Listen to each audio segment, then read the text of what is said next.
Hey you guys, welcome back to my garden.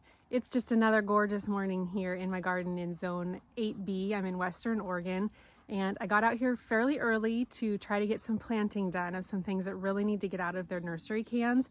I only have a short period of time this morning before I have to go back in and get going on school with my boys. They still do they do school from home, so that just requires me to be a little bit more, attentive and available during the day. So I'm going to get this planting done this morning. Again, like I said, because these plants really need to get out of their containers, and it's been one that I've been excited to do because it's going to bring some good structure to the garden bed that's down there on the drain line. It's one of the no-dig beds that we just put in last summer, and that I've been kind of working on this spring, and it just needs a little bit of structure. Like I said, it'll kind of tie the garden together with the beds that are next to it, and then also my other beds in the area. So let me just show you what plants I'm going to be putting in, and we'll get them moved down there and get started. So we are putting in an array of boxwood and just basically evergreens. This one right here is not a boxwood. I'll put the name of this one up on the screen. I always forget what it's called. It starts with an E. It gets pretty pinkish flowers on it, but it has just gorgeous foliage. I've had others of these in my garden, and unfortunately the dogs have run through and kind of broken them, but I'm going to try again with this one because I found it at a garden center and it was only $15, and I was like, snagging that one, and I'm going to put it into this bed. Also, I have some cone boxwood. These are Green Mountain, the Green Mountain variety. You can see these ones are kind of stressed. They really want to get out of their cans. They're quite root bound. When I purchased them from the nursery that I like to get boxwoods from, he said, yeah, these just really need to get into the ground. You can see they are pushing new growth, which I'm just going to let them do that this year. I'm not going to shear them, I don't think, just so that they can have a minute to settle into their space and kind of rebound and get healthy, I guess. And then I also have 3 more of the Green Mountains, but you can see that they're just kind of unshorn. They're just a little bit woolly. So these ones I probably will shear. I'm going to keep these also in a cone, but they're looking quite yellow. They really need to get out of their cans too. When you start to see the roots, coming up on the top of the can, and you can see down here at the bottom, that's a really good indicator that they're root bound, that they need to get out of their cans and into the ground so they can have some more room and more soil surrounding those roots. So I have 3 of those, and I wanted to show you too, when I have plants that are root bound and that are hard to keep the soil moist in, this is how I like to water them. I have this container here. It doesn't have any holes in the bottom, and I can just put some water in the bottom of it, and then it'll just let the plant soak it in over time. Of course, you don't want to just leave plants in standing water, but if you have a plant that's really needing water, you'd be surprised at how quickly they actually suck it up, and they're thankful for it. So I've been doing that for these 3 boxwood.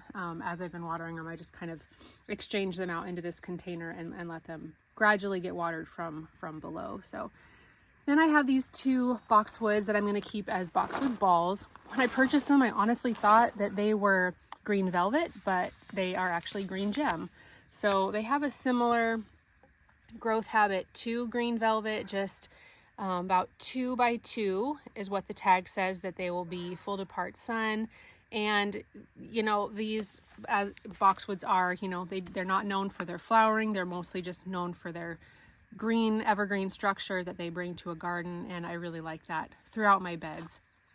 I feel like with my gardens being a little bit more, as my channel name says, a little bit more rustic, they can kind of be a little wild, a little hard with all the rockery and all that stuff. And so I like to just have continuous kind of moments through the gardens of repetition that kind of give the garden, like I said, just a little bit of structure. I mean, I think it does that. I don't know if other people would see that, but that's what I like to do. So these cans, especially the Green Mountain cones, they are super heavy. So it's probably something I should probably have somebody come out and help me do, but everybody else is still in bed. So I'm just going to load these up into my gorilla cart and haul them down there to the lower garden and get going on digging some holes.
I have the shrubs placed, and you can see that there's two on either side of that walkway down there where I'd previously had two containers that have some gardenias in them, but I decided I would really like to replicate the idea of the boxwood cones here on this end that also will flank this opening, that also are working on flanking this opening. So because those gardenias are also evergreen, I may put those down on, there's another path down there that I might flank with those as well. But what I'm going to do first before getting those in the ground is plant these ones in, as well as the boxwood ball here. You know, see, I'm just kind of putting them in the center of the perennial, you know, the perennials that are surrounding those. And then before I get those two down there in the ground, I'm going to actually shear those so that they have a little bit more of the conical shape. These two right here are going to be a little bit of an effort. I do have to move some verbena that's there. I don't know, maybe I won't have to move that one. It can just kind of grow around the base of it, but this one does have a couple of verbena that are just right in the way, and unfortunately they're doing really well. They're coming back really nice as the pink cashmere variety. So I'll dig those out and maybe transplant them over here with these other three that are right there. And yeah, work on getting these in the ground. That's going to be a big hole, and I think I'm going to be really thankful for my auger.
Okay, another planting project done, and that took a little bit longer than I anticipated, as often projects do for me. But anyway, I got all the boxwoods in the ground. I got the 2 gardenia in the ground, and then that other shrub that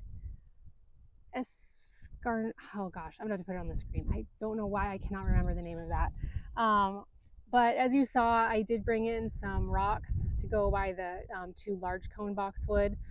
Those were so ridiculously heavy. I don't know why. I've planted 15-gallon, 20-gallon, 25-gallon trees by myself before, and they have not made me struggle as much as those 2 did. I wish I could have weighed them because it was ridiculous.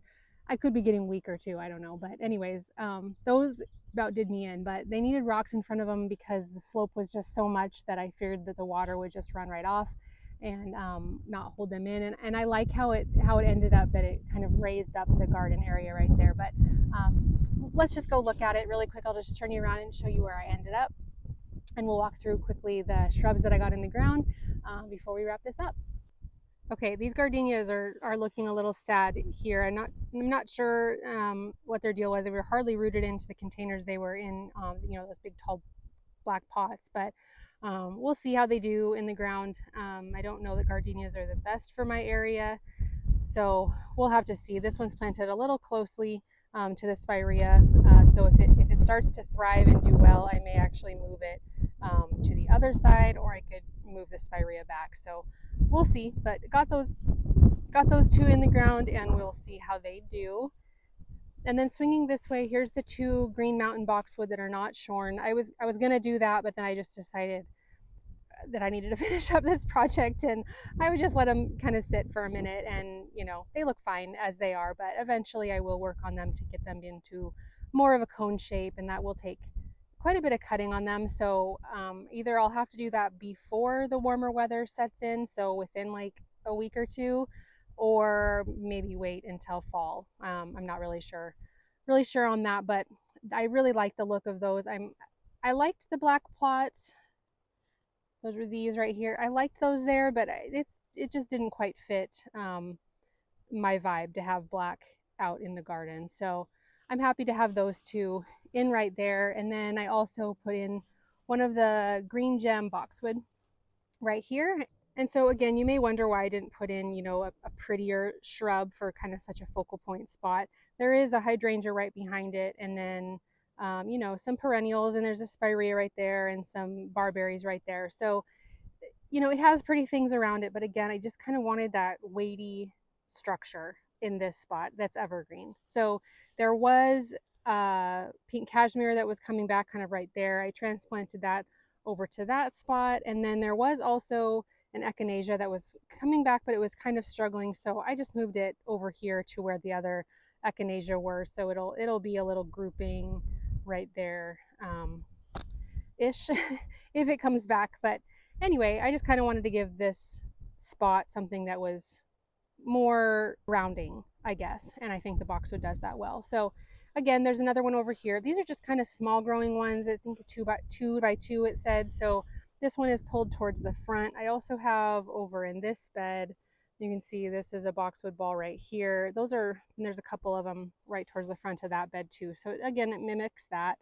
And then this beautiful glossy green will be really pretty against the Nepeta that's right there. And originally I did plant the boxwood right here, and I was gonna have those swapped, and then I remembered that I thought it would look pretty with the pink blooms of this one with the purple blooms of this one, and not the pink of this one next to the pink of this one. So I just swapped the two. It was easy enough to do that. And then these two beasts that don't look like they should have been so hard to plant, but they were. So yeah, so the ground here, I don't know if you can really tell if I get down a little bit lower, it's a little bit more leveled off now. It was quite a slope, just a continual slope down, but now that I have these boulders in here, it enabled me to lift the ground up, flatten it out a little bit on both sides, and that'll also help me to hold the water in for these two boxwoods. So again, they are putting on new growth, and they'll fill out in time, and I think that they'll do well here. I was a little bummed to have planted them so far apart. They don't exactly look like they're flanking the pathway. I can widen the pathway, so it maybe will look like that a little bit more, but honestly, once I got this one in and I realized I should have scooted it over more, it was just too hard. I just didn't want to. So that's where those two ended up. And I'll bring in some more mulch around those, and that'll tidy up this space. And it was honestly just kind of my nature to try to get the biggest plant that I can for the bang for my buck, and why I got these larger ones, even though they're quite a bit bigger than the ones that they're supposed to kind of mimic over here. But when I went to Home Depot and I found cone boxwoods and I saw the price of those, and then I went to one of my local just kind of mom and pop nurseries out in the Hubbard area. If you're in my area, it's Lopez Nursery on 99E, and these two were the same price, and they were twice as big. And so I went for it, and they were very heavy, hard to work with. So in hindsight, as I'm getting older, I guess I should look for smaller plants and make planting a little bit easier on myself. But they're in, and it is what it is at this point. So anyways, I'm excited to go in and get some water and wrap up planting for the day. So thank you for hanging out with me while I did this planting. I hope you enjoyed it, and we'll see you in the next video. Bye.